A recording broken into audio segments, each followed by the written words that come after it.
Mulai ya? Ya.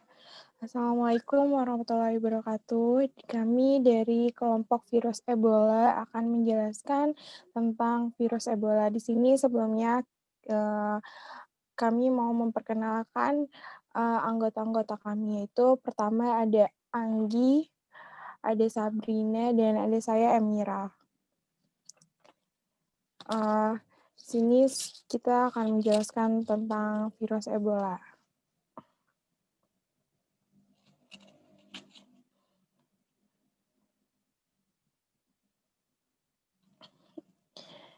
Ya, definisi Ebola. Ebola virus yaitu atau virus penyakit Ebola adalah salah satu penyakit langka dan bisa mematikan. FVD merupakan suatu virus yang berasal dari famili genus Phaeloviridae dan dapat menyebabkan demam heroik yang hebat pada manusia, yaitu virus Ebola awalnya hidup pada tubuh hewan, kemudian menjangkiti manusia melalui darah hewan yang sudah terkontaminasi virus. Selanjutnya, itu ada etiologi Ebola. Genus Ebola virus terdiri dari 5 spesies yang berbeda, yaitu Bundibugyo Ebola virus, yaitu artinya rumah taksonomi dari satu virus, menyebabkan penyakit dalam bentuk demam berdarah virus dan merupakan agen pilihan. Kedua, Zaire Ebola virus. Itu ada suatu dari 6 spesies yang diketahui dalam genus Ebola virus yang menyebabkan demam berdarah yang parah dan seringkali fatal pada manusia dan mamalia lainnya. Yang ketiga, Reston Ebola virus. Itu adalah satu dari 6 virus yang dikenal dalam genus Ebola virus dan satu dari 4 yang menyebabkan penyakit virus Ebola. Yang keempat ada Sudan Ebola virus, itu sama dengan Reston, satu dari 6 virus yang dikenal dalam genus Ebola virus dan satu dari 4 yang menyebabkan penyakit virus Ebola. Yang kelima ada Typhus. Terus selanjutnya Res TV ditemukan Filipina dan Cina, sedangkan TAVV tidak ditemukan kaitannya dengan kejadian di Afrika. Selanjutnya,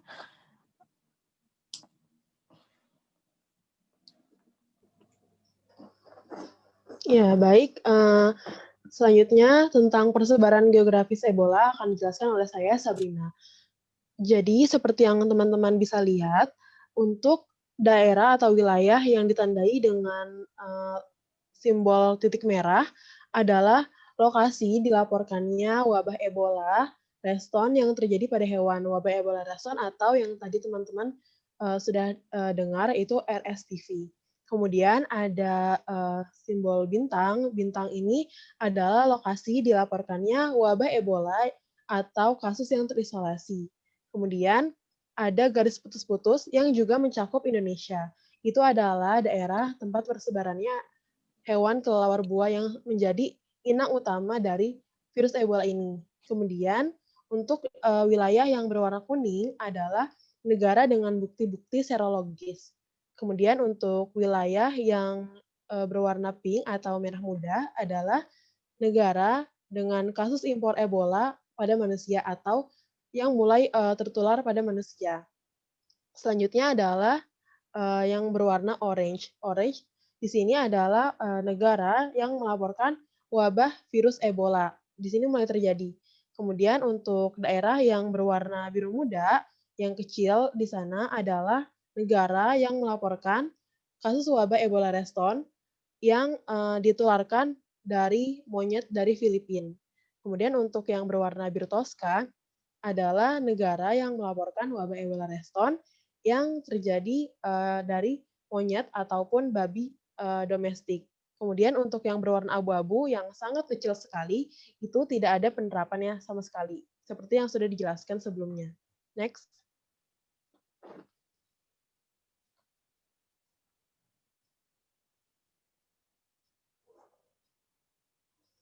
Baik, selanjutnya adalah epidemiologi Ebola.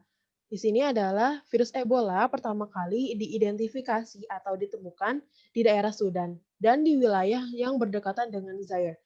Saat itu dikenal dengan Republik Kongo pada tahun 1976. Setelah terjadi epidemi di Yambuku, daerah utara Republik Kongo, dan Zara, daerah selatan Sudan. Jadi teman-teman, kenapa disebut dengan Ebola? Karena virus ini ditemukan di dekat, sungai Ebola itu sendiri. Jadi makanya dinamakan, virus Ebola. Kemudian, dari data wabah Ebola di daerah Afrika Barat sampai Oktober 2015 kemarin, terdapat 28.512 kasus yang sudah dikonfirmasi positif virus Ebola dengan 11.313 kasus kematiannya. Inang atau reservoir virus Ebola belum dapat dipastikan oleh para ilmuwan, tapi telah diketahui bahwa kelelawar buahlah yang juga terdapat di Indonesia ini adalah salah satu inang alami virus Ebola. Next.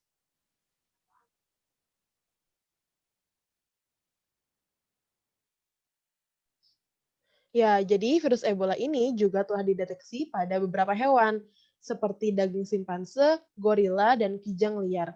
Manusia bisa terinfeksi karena kontak dengan darah atau sekret orang yang terinfeksi. Dengan benda yang terkontaminasi juga bisa. Nah, penyebaran virus Ebola skala global ini masih terbatas. Kenapa? Karena transmisinya tidak melalui udara. Jadi harus berupa cairan, seperti darah tadi.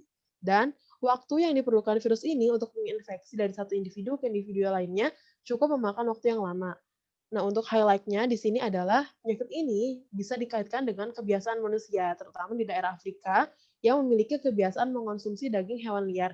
Jadi, teman-teman di Afrika itu sendiri, kalau kalian lihat atau kalian googling, di sana ada bushmeat. Jadi, perdagangannya teman-teman itu adalah bushmeat. Bushmeat itu adalah daging hewan yang diburu oleh mereka, seperti terenggiling juga termasuk yang mereka makan, yang mereka bakar untuk dikonsumsi.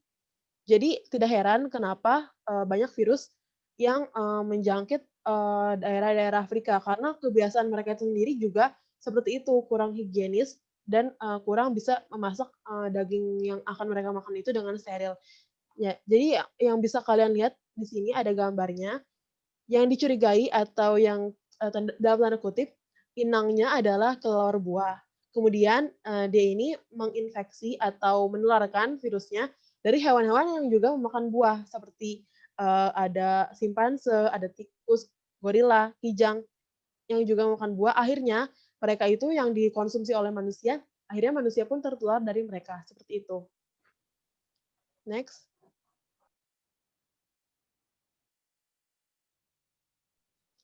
Ya, selanjutnya di sini ada beberapa gejala Ebola.